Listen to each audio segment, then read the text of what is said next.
Mən Mətin Naxçıvanlı. Mən İlzam Mirzəyev. Bu rəvayətimizi yaxşı dostlara həsr edirik. Allah sizləri qorusun. Yenə də birini yazmışam açıq aşkar. Bu dostluq haqqında rəvayətim var. Qulaq asanlar verə qiymət bizə. Rəvayətimi təqdim edirik sizə. Xeyli dostlara dost dedim ürəkdən. Hər dəfəsində vurdular kürəkdən.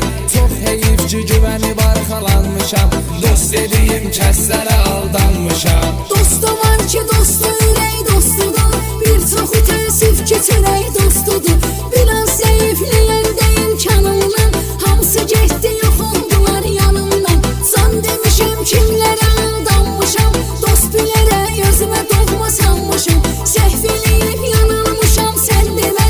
Biri də gəlməz ürəyimi sansam qəmə. Belədir həyat saydığı saymət iş. Dost sözü hecaya bölüm hürmət iş. Mərd ürəklə dostluq edənlər də var. İstifadə edib gedənlər də var. Özümə görə istəyən oğlan da var. Məni çətində səsləyən oğlan da var. Adama dayaqdılar çətin günündə.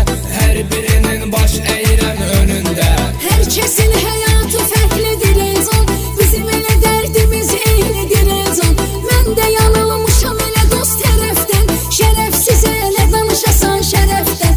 Bu günə qədər bildilər məni sadə. Çoxsu məndən eylədi istifadə. Doğrular içində yalanlar da var.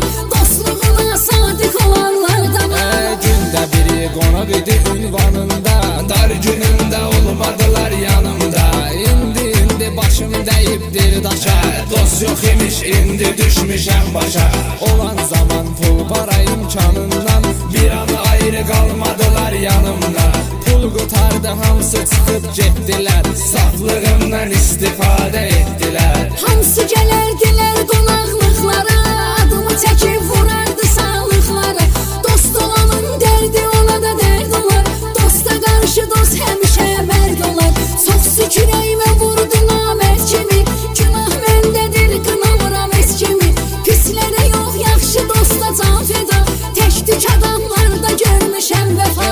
Bu günə qədər xətrin istədiklərim. Yaxşılıq eyləyib can dediklərim. Sən demə pul paraya satdılar məni. Çətin günlərimdə atdılar məni. Qismətim iş gətirmədi məndəki. Yaxşı dost var həyatda əlbəttə ki. Dost gərəkdir dost yanında dağ olsun.